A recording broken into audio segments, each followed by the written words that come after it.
Can you explain why Hex isn't a pyramid scheme, please? Yes, this one's really, really super easy. Pyramid schemes have multiple levels. Usually, so for instance, there was a company called Amway, and they used multi-level marketing. And they would have one guy sell a package to another guy that sells a package to another guy that sells a package to another guy. And they were making so much money selling reseller packages, and they weren't really selling any cosmetics, which is what Amway does. So they made a rule in the United States called the Amway Rule, which, if I remember correctly, is that you have to make 70% of your revenue from actual retail sales, and you can only make 30% of your revenue from reseller packages, kind of business opportunity stuff. I think that MLMs and pyramids are quite crap because they put the maximum middlemen in between the product or service and the user. And if you want efficiency, you want to reduce the friction and reduce the margin and reduce the overhead and get the product or service with a minimum abstraction and minimum price increase to the user. That's what efficiency is. So multi-level marketing and pyramids require multi-levels. You can't have a pyramid with one level. That's not what pyramids look like, right? So what are some other scam things people will say? Ponzi, okay. So pyramid requires multiple levels. Hex doesn't have any levels. Literally, none. There's no levels. Is there a referral program in Hex? No. Can you make money referring somebody? No. There's no levels. So, I mean, not even is there no levels, plural, there's not even a level. Like, you can't make money referring somebody. There's not even one level, let alone two. So now let's talk about Ponzi. What's a Ponzi? Ponzi scheme is named after Charles Ponzi, who fraudulently lied, that if you gave him money, he could buy stamps cheap overseas and then be able to let people mail things from higher price countries and arbitrage the difference in shipping. And that was not the case. He can only do that to a very small degree and nowhere near the degree that the money that he was acquiring from the public would allow. And so in his case, he invented this thing where you get money in and then you steal from the principal of people that you owe their money back to, investors. You steal from their principal and you use it to pay new guys. And then the old guys keep getting robbed to pay the new guys. And then because you're running a deficit and you don't actually have any income, you eventually run out of money as soon as the new greater fools stop appearing. So how does a Ponzi fail? One, it makes fraudulent claims as to what its profitable business activity is.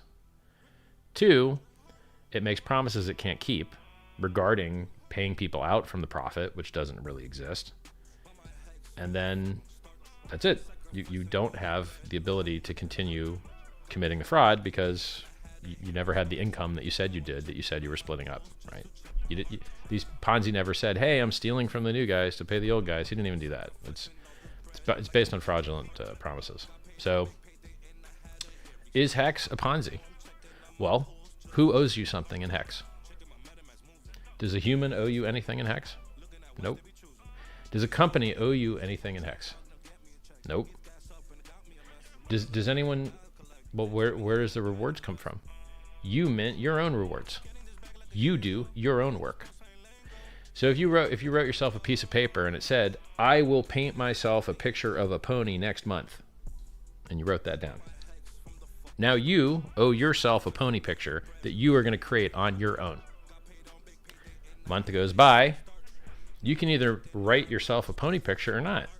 You owe yourself based off your own commitment on code you ran. It's up to you. There's no one else involved. Absolutely no one. There's no entrepreneurial or managerial effort whatsoever. You run the code or you don't run the code. That's it. Just like a Bitcoin miner, by the way. Who pays Bitcoin miners their rewards? A company? Nope. Other people? Do other people pay Bitcoin miners their rewards? Nope. Bitcoin miners mint their own coins. They mint their own rewards. That's it. It's very easy. So it's impossible for Bitcoin mining to fail as Ponzi schemes have failed. And it is impossible for Hex staking to fail as Ponzi schemes have failed. Because when you mint your own Hex, you owed it to yourself. Nobody owes it to you. Now, what is the value of a Hex? What if the value of Hex goes down? Okay, you made less money. What if the value of Hex goes up? Okay, you made more money if you choose to sell it. But that's up to you. The system doesn't owe you cash money. You just owe yourself Hex that you mint yourself, just like a Bitcoin miner mints Bitcoin themselves. There's no middlemen. There's no counterparty risk. There's just awesome, awesome code that you run, and that's it. So Hex cannot be a Ponzi scheme because no one owes you anything. You mint your own stuff. It cannot be a pyramid scheme because there are no levels. Now, can it be a bubble? Yes, it can be a bubble. It absolutely can. And on a short enough time frame, you will have thought that Hex was a bubble because it's dropped 70, 80%, 5 or 6 or 7 times. So if you bought the very top and sold the very bottom in that time frame, it looked like a bubble to you. But then it goes and makes new all-time highs. And then it drops 70%, and then it goes and makes new all-time highs. And then it drops 70%, and then it goes and makes new all-time highs. And so my experience with bubbles is that if you have a product and it has product market fit and people see value in it, the humans can undervalue and overvalue that thing. So for instance, Amazon.com dropped 95% in price in the year 2000, or within a year of that. Did that mean that Amazon was a scam, a Ponzi, a pyramid, a bubble? It meant it was a bubble. And then it continued to go up forever and is now 50% of all the commerce in the United States on the internet. But it dropped 95%. So this concept of things dropping 95% in price, it is more of a human issue often than it is a product market fit issue. Now look, there's a lot of scams in crypto, and there's a lot of rug pulls, and I tweet about these things all the time, trying to warn people about these things. All the time. It happens several times a week, every week. Millions and millions of dollars lost, bad code, bad teams, bad everything, bad, you name it, right? So I do the best I can to warn people from these dangerous things. I do the best I can to have people in control of their own money, in control of their own resources, in control of their own futures. So it's hilarious to me that as a person that's making the world a better place and solving counterparty risk and solving delayed gratification and solving so many things, the person that's solving these things, I have to keep hearing these questions about Ponzi, pyramid, and no one even smart enough to use the term bubble, which is the only thing that it could be, right? And on a small enough time scale, yeah, if something drops 70%, it could seem like a bubble to you, which I could go pull up the chart real quick. I'll go to Hex News real quick, Hex News, and let's go pull up our long time frame chart. Here we go. I see 1, 2, 3, 4, 5, 6, 7. It's a little bit hard to see this here. 1, 2, 3, 4, 5, 6, 7, 8, 9, 10. I see 10 drops over 50%, or around 50% or more. But the price is up 6,800x. Well, where's my bubble? Where's my Ponzi? Where's my pyramid? People keep thinking that this can go to zero when the more likely thing looking at the chart is that it goes to a price that's so high that your brain can't understand it. When you look at the Hex price chart, it is pointed at $100. It's actually, like in 6 years, it's pointed at $1 million a coin, which is insane because if you multiply the supply times that price, it's higher than the gross domestic product of the planet. But when you understand that market cap's a vanity metric, so I think Hex might be Hex might be the first project in the world to show people how stupid market cap is as a concept. The concept that you could make a coin with a trillion supply, sell one to a friend for $1, and now you literally have a coin whose market cap is $1 trillion. That's the actual math. It shows you how stupid market cap is. So particularly in Bitcoin's case, like they count, okay, they say circulating supply is market cap, but they count Satoshi's coins as circulating. That it never moved. Never. Not even once. Doesn't sound like circulating to me. It really does not sound like circulating to me. So I don't think that should be included in the circulating supply. There's a very simple language understanding there. That's reading comprehension. Do you know what circulating means? It means they have to have moved once, right? So, or at least be on offer or something. I don't know. So this idea that people try and use market cap as a proxy for price performance is very silly. I mean, like, the sooner people stop doing that, probably the better, you know? Price performance is price performance. People try and make volume equal price. No. People try and make market cap equal price. Nope. Price is price.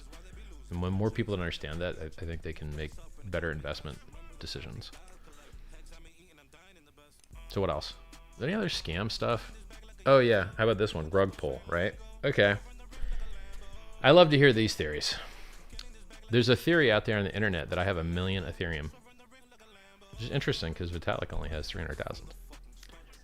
And then, at the same time that I hear that theory that I have 1 million Ethereum, which by the way, 1 million Ethereum is $40 billion maybe? I don't know. 400 million? Let's look it up. It's gotta be, it's probably 4 billion. That's my guess. 4,000 times 1 million. 4 billion. Yay, I got it. So there's a rumor that I've got $4 billion of Ethereum. And then at the same time, there's a rumor that I'm going to dump the Hex price somehow. What would be more likely? That I buy something I like or that I sell something I like? So if you're into these fan fiction theories that are rooted in quite silly ideas, it would seem to me that the risk of a really rich person buying something they like is a lot higher than them selling something they like in general. So basically the Hex community had to come up with a term for this, and they're like, yeah, you know, people talk about rug pulls. Well, where's the risk of the magic carpet ride? And I remember when people dreamt and prayed that Hex could ever be 1 penny, and now it's 33 pennies as we speak on stream, and 38 pennies yesterday. Where's the rug pull? Where's the rug pull? I don't get it. Like, okay, what are some other? Does chat have any other evil, demonistic? Oh, SEC FUD. Okay, I love this game actually because we've answered these things for years now, literally years. These same exact stupid ideas, and the share price is up 10,000x now, and we're still answering these stupid ideas from silly people, or maybe the people aren't that silly. But after 2 years, it's like, come on, guys, we've been answering these same questions for 2 years. SEC. Okay, Richard Hart, public enemy #1. Persona non grata, prison, right? I go to prison. Okay, now what happens? Let's say hex.com goes offline. Okay. Does the contract still work? Yes. Are there 5 other websites you can use? Yes. Backup hex.com, apphex.win, etherscan.io, write contract function, staker.app, hexmob.win, all kinds of front ends you can use. You can build your own front end too. Okay. And now what?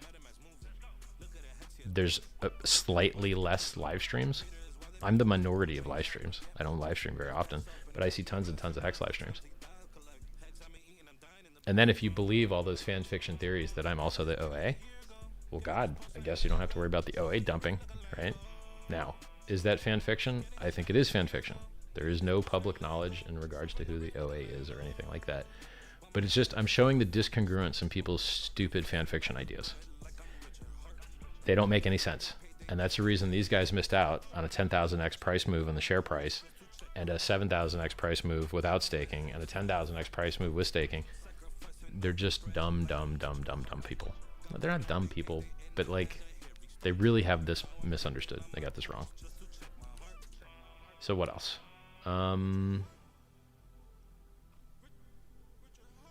Ponzi, nope. Pyramid, nope. Bubble, on a small enough time frame, it can appear like that, but it's dropped 50% or more 10 times and is now up 10,000x if you staked. if you staked for big payday. 7,000x without the staking. Actually, let me get a good number on that because I like to be specific with this. I love me some specificity. Where's a good share price chart here? Oh, I'll just use the live one.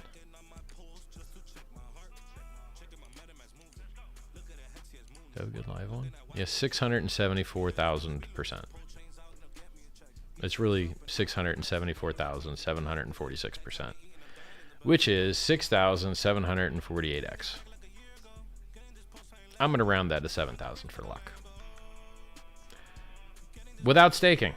So you did a 7,000x price without staking in, I think, 607 days. Yeah, I'd have to pull up an older chart, but about that. Any other FUD stuff? Hit me with the FUD stuff, guys. And by the way, for people running into this in your day-to-day lives, just go to hex.com/scam. Most of the stuff's answered there, right? Liquidity, volume, you know, centralization, everything. All that crap that people talk about, hex.com/scam has those answers.